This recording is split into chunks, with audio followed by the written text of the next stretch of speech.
Tila daw po nawawala na rin ng pag-asa itong lead counsel nga na itong si Digong na si Nicholas Kaufman.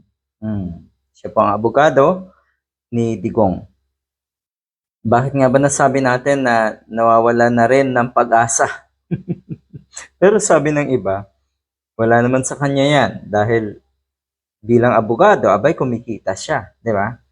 Malaki ang bayad sa serbisyo niya, sabi ng mga yan po ang naririnig natin at nababasa natin sa social media rin.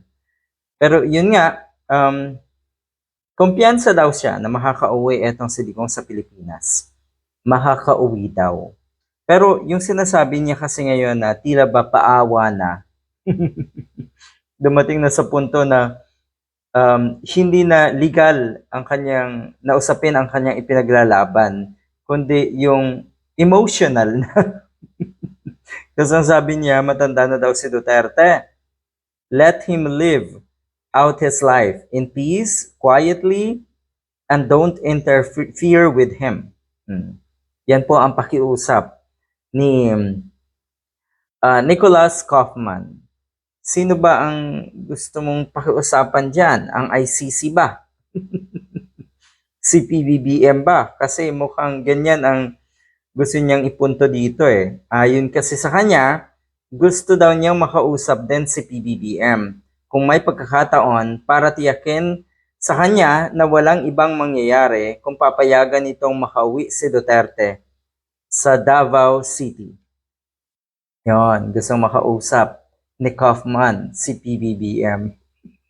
Parang ako'y natatawa sa mga puntong ito. Bakit dumating ka sa ganitong pahayag, Mr. Kaufman? Na tila ba nawawalan ka na talaga ng pag-asa at pati si PBBM ay mukhang iniisip mo na may kinalaman sa pagkakakulong ni Digong. At tila ba naniniwala ka rin na may malaking influence ang nasa Malacanang dito sa kasong ito.